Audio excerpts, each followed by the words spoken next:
This, the McLaren 570S, just go over a few things for a couple of the instructors. One of the key points on there is because it is the butterfly doors, how do you get in? There's a small button right here. It's not like the old Mac 12 where you had to do the iPhone swipe. So you can actually feel the rubber, and that's going to be electronic release for the doors. This is a 562 horsepower turbocharged mid-engine V8, rear-wheel drive only. Things for the clients to understand. Unlike almost every other car in the fleet, the fuel filler door is on the driver's side. The engine has to be off, and it is spring-loaded. If you try to do that with the engine running, you're not going to be able to put fuel into it. It is a remote key, so the key just needs to be in the car, foot on the brake, start, stop, anything like that. The actual drive selection is in the center console. So D for drive, R for reverse, there is a rear view camera. The way that we run it here is with both of these set to the sport mode.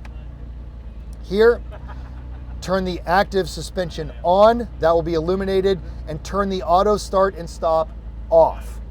And if any of this happens. Now, at this point, it's going to operate like everything else, the Ferraris and the Lamborghinis. Foot on the brake, shifter one time towards you, and it's going to put it in gear if it's in drive. And then it'll put it in gear. Should the client shift while they're driving the car and you need it to go back into automatic mode, on the right button, hit the transmission button twice, and that'll place it back into automatic as indicated by a 1.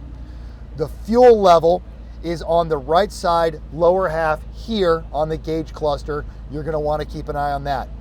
The gotcha with this car is the parking brake. It's on the left side, and it is counterintuitive. It is push to release, pull to engage. And the other thing is the mirrors. They're hidden here. Now for client seat adjustments and steering adjustments, like the Ferraris, it is a lever on the left side of the steering wheel, up, down, left and right. Those are all controlled by the lever. Be gentle with it. There is no way to get a shot of these seat controls. They are very hard to get to. So reach all the way down to the bottom of the seat, slide your hand slightly up. You will feel 3 buttons, a forward, a rear, and a middle, which raises the seat up and down. Slightly above that is the seat back adjustments, which is actually fairly standard. It's a back adjustment. The catch to this is the memory buttons are on the top of the seat. And if you're not careful, as you're adjusting the seat, you will adjust the memory buttons and it will undo everything you're trying to do for the client.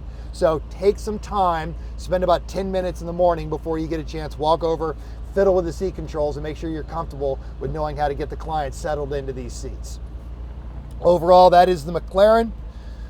Drive selection, these are the settings, fuel, mirrors, steering wheel, and we've covered the doors. Have a great time.